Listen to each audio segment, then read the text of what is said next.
네, 안녕하세요. 반갑습니다. 국가유공자 길잡이입니다.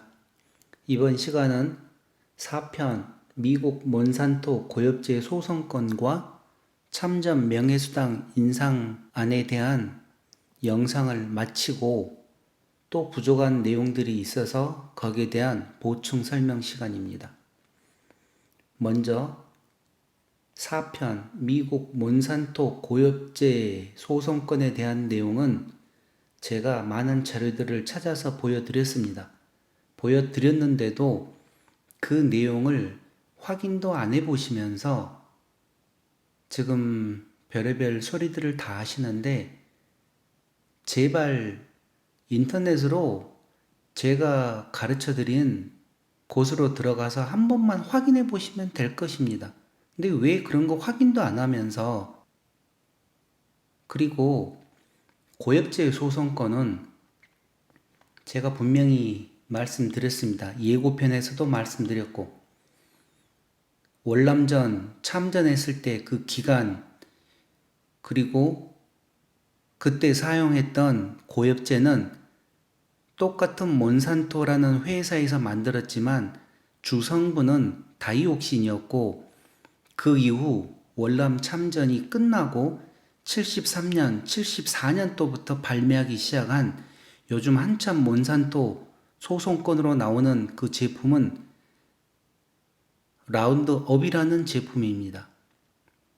월남전에서 사용했던 고엽제의 주성분은 다이옥신이고 라운드업의 주성분은 글리포세이트라는 내용이었는데 그 내용을 다시 한번 더 확인을 해 보시기 바랍니다.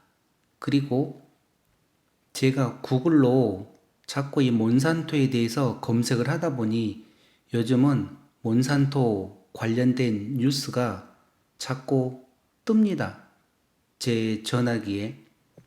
그래서 들어가서 봤더니만 몬산토에서 12만 5천 건이 있는데 거기에 대한 합의금으로 돈을 준비를 하고 그 중에 75%는 구두 합의가 끝난 상태고 나머지를 상대로 해서 합의 조정에 있다고 합니다. 그리고 그 중에서 또 많은 돈을 들여가지고 무조건 소송을 해서 돈을 합의금을 주겠다는 게 아니라 과학자들을 상대로 패널로 모집해서 이 사람들이 검사를 해서 과연 그게 몬산토에서 판매한 라운드업과 관계가 된 병인지 확인을 해서 거기에 대해서 문제가 있으면 합의를 해준다고 하니 이 내용 또한 직접 다들 확인해 보시기 바랍니다. 인터넷에 검색했다가 몬산토 소송 합의라고 치시면 거기에 대한 내용들이 많이 나올 것입니다. 그리고 제가 본 영상에서도 말씀드렸지만 미국에 재판을 하기 위해서는 미국 시민이어야 된다는 거, 이 내용도 참고하시기 바랍니다. 어쨌든 고엽제 소송 하시는 분들 잘 됐으면 좋겠습니다. 자, 다음은 5편 참전 명예수당에 관련된 내용입니다. 제가 본편에서는 너무 빨리 얘기를 하고 컴퓨터로 얘기를 하다 보니 더 자세한 내용을 못 드렸는데 이 참전 명예수당이라고 하는 내용이 이미 헌법재판으로도 판결이 난 내용이었습니다. 아시는 분들은 다 아시더라고요, 보니까. 그런데 왜 몇몇 사람은 꼭 이게 아니라고 하면서 병급 규제도 이미 판결이 난 내용이었고, 그래서 저는 처음에 몰랐었죠. 그래서 확인을 해봤더니만 이미 알만한 사람들은 다 알고 있는 내용들이었는데 몇몇 분들이 얼마나 이거를 아니라고 우기시는지 저도 이 내용을 찾아서 정확하게 판결된 내용을 불러드렸습니다. 그리고 다음번 병급 규제 또한 판결이 나와 있기 때문에 그 내용을 가르쳐 드릴 것입니다. 그런데 제가 국가유공자 길잡이로 있으면서 유공자 보상금과 고엽제 후유증 그리고 고엽제 후유증인 분들을 보상금을 다 알고 있는데 참전 명예수당을 자꾸 올려달라 그래서 처음에는 그게 무슨 소리인가 했었는데 나중에 보니 참 제가 봤었을 때는 말도 안 되는 소리들을 하고 계시더라고요. 너무나 어이가 없었습니다. 지금 참전 명예수당을 더 달라고 하시는 분들은 고엽제 후유증이나 고엽제 후유증이 아니신 분들로 월남 참전자 중에서 월남전에서 전투하면서 총상을 입고 고엽제로 질병을 안고 평생을 고생을 하며 제대로 된 직장도 못 다니고 자영업이나 막노동으로 살아오면서 이제서야 고엽제 질병으로 인정되어 가지고 나라에서 국가유공자로 인정을 해주고 보상금과 의료지원 등 여러 가지 국가유공자 혜택을 주는데 참전 명예수당을 받는 그럼 멀쩡한 사람들은 이제 나이 먹고 수입도 없으니 총상 입고 질병 갖고 있는 그런 부상 당한 사람들보다도 더 많은 돈을 내놓아라 하는데 이게 과연 이치에 맞는 소리입니까? 저도 30년간을 자영업을 하고 있지만 정말 대단들 하십니다. 그리고 참전 명예수당도 2002년도에 김대중 대통령 때 시작한 거는 아시죠? 그리고 2017년도에 문재인 대통령께서 참전 유공자를 생각해서 22만 원인 참전 명예수당을 갖다가 30만 원으로 올려주고 이런 것도 아시죠? 그리고 노무현 대통령 때 법률이 개정된 거 또한 서울특별시에서 참전 유공자에게 명예수당을 국고와 별도로 10만 원씩을 지급해 드리는 것이 고 박원순 시장님께서 하신 내용들도 아시죠? 그리고 정말 할 얘기들은 많은데 대한민국은 1945년 광복을 하고 나서 1948년도에 헌법을 제정했습니다.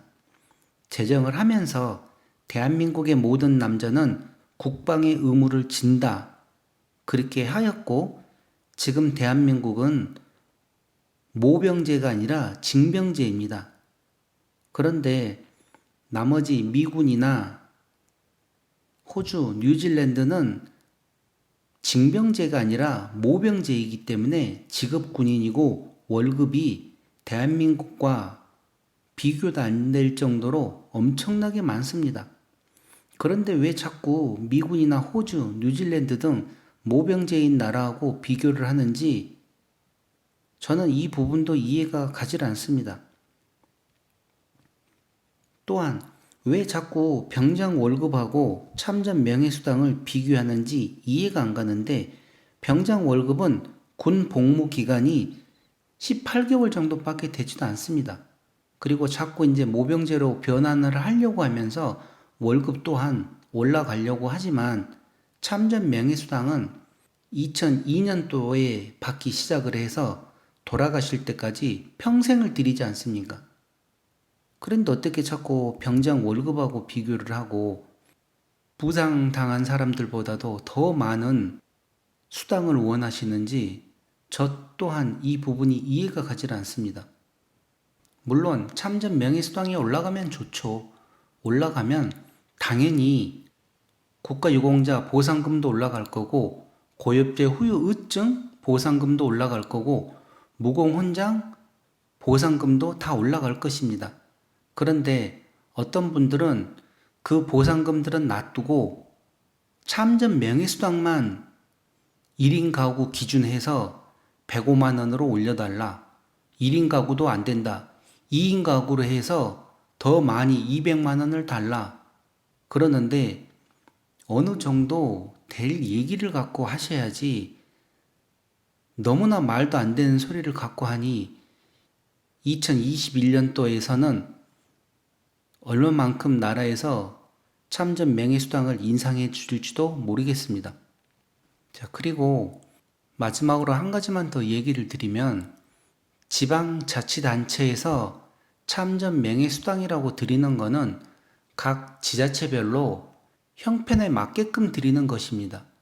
그런데 그거를 똑같이 일괄적으로 얼마씩을 다 달라고 그러면 지방자치단체 중에서도 능력이 있는 지방자치단체는 돈을 많이 줄 수 있지만 능력이 없는 곳은 많이 드릴 수도 없습니다. 그리고 어떤 지역은 2018년부터 참전 유공자에게 참전 명예수당을 지급해드리고 있는데, 자, 매년 여러 국회의원들이 참전 명예수당 인상안에 대해서 개정안을 내놓고 발의를 하기 때문에 지역에 있는 국회의원들께 감사의 뜻을 전했으면 하는 생각입니다. 자, 그럼 이번 참전 명예수당권은 이것으로 마치겠습니다.